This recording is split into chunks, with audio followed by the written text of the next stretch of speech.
Hi guys. Oops. Hi guys. I was responding to Brianna's question about how I fix this lovely young girl's makeup and acne, and it was just getting a little complicated. And I wanted to show you guys that this really isn't difficult. Um, so I decided to do a little video. Hopefully this works. The computer tends to run a little slow when you're doing this. So anyway, hope it works and hope it helps you out. So oh, don't mind my dogs. Hold on. Gotta close my door. Oh, sorry. Okay, so basically, all I did was zoom in, and the first thing I'm gonna do is I'm gonna select my patch tool, and then I'm just going to select her acne, just the like bigger blemishes, really, because the brush will kind of take care of other things. Plus, if you do this too much, it will really start to get plasticky, which is not good. See, like this. Just move it over to a clean piece of skin, right here, right there.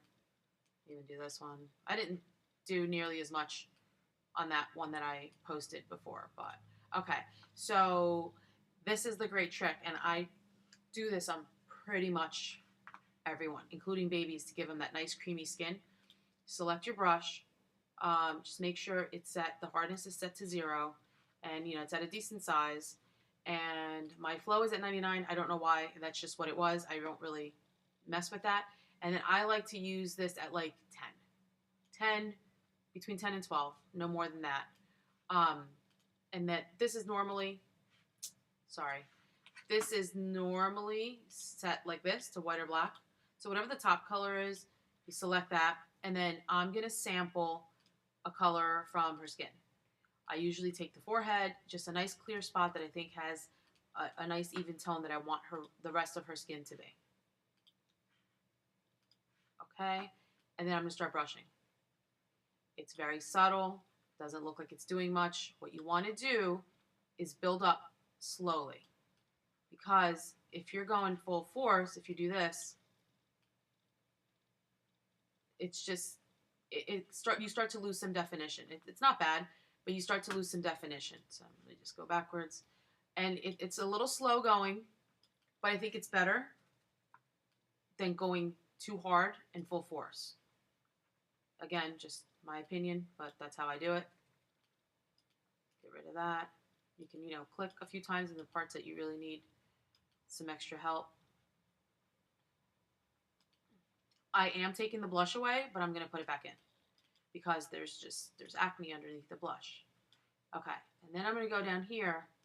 I'm going to even this out. I am going over this white, and if I want, I can select this color and make her neck darker, just to blend it all together.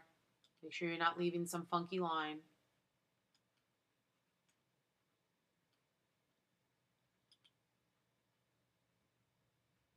I'm going right up to this white line of her lip. I think it's kind of like a dead giveaway that it's makeup. This is also great. Just something on the tip of her nose. Can't tell what that is. To remove some shadow. If you have too much shadow in here, you can take some out. If there's too much shadow, under their lip or by their nose or whatever, you can take that out. I just kind of keep going. I mean, her acne's kind of bad.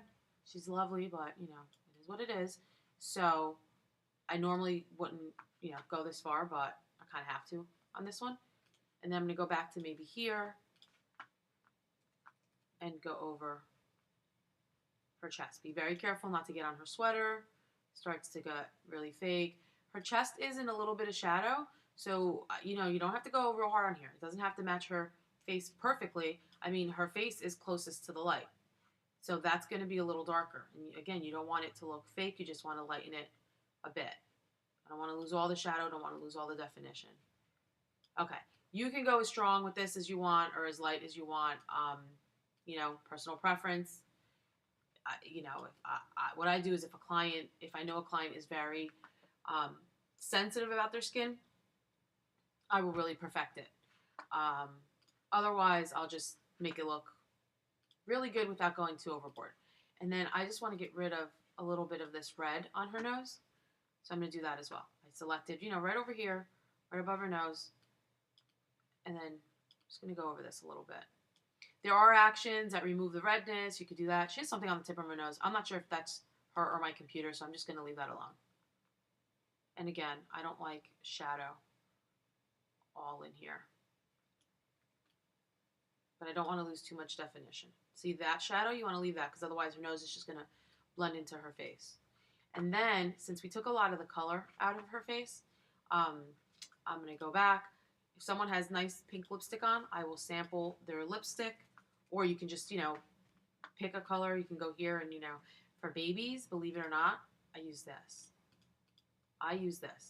I know it sounds crazy, but it does give it a really cute pink color. And yes, I will put blush on babies. Just a tiny, tiny little bit to give them a little bit of life in their cheeks. Because again, we are really smoothing their skin out a lot. Okay, so anyway, not doing that for her. Pick, I don't know, a nice little kind of rosy color. And then again, at 10, because it's my favorite number in Photoshop, I'm just going to go back over her face. Not too much, just a little bit. Apples of her cheeks, and then bring it back. You don't want like a big circle here. And that's it. Okay. So let me show you before and after. Before. Doesn't seem like you're doing much, but before, after. If you want to brighten this more, you can. Totally up to you. And then just to kind of finish the image off, of course, I would do other things to this, but since this is Brianna's image, I don't really want to mess with it too much. I would take my sponge. I like my sponge at 25%, set to saturate, 25, 27, something like that. And just go over stuff a bit, just to give it a little punch. I know you didn't ask for this, but I'm here, I'm doing it, so I might as well show you. Even on the hair a little bit, just, it's a little tiny hint. But when you see the before and after, it does make a big difference. I didn't touch his face. I mean, you know, you can. Some people like to work on guys' faces, some people don't. I always do something, but, you know, the concern here was her acne, so, okay. And then here's my last little trick. I have a Mac, so I do I use my keyboard a lot. Control L, or just go up here and select image adjustment. Is it, hold on. Image adjustment levels. On a PC, I believe it's Control L. On a Mac, it's Command L. I just memorized shortcuts a long, long time ago. Okay, so anyway, then I hold my Option or Alt on PC, Option on Mac, and slide the midtones to the left, the darks to the right, just until you see you're getting some contrast, nothing crazy. And then the brights a little tiny bit to the right. Just a little tiny bit. I know it doesn't look like much, but when I go back to my history, this is without the levels.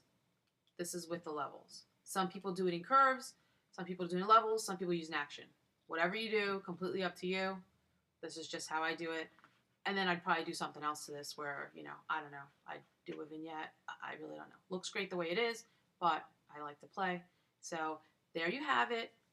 Hopefully it was simple. Hopefully I can actually upload this video. And if you have any questions, I guess just post them under wherever this ends up getting posted. Hope this helped you. And by the way, Brianna, lovely photo. I love it. Oh, yeah, and don't forget to save it. That'd be helpful if you actually save the image. Anyway, that's it, guys. Hope you guys found it useful.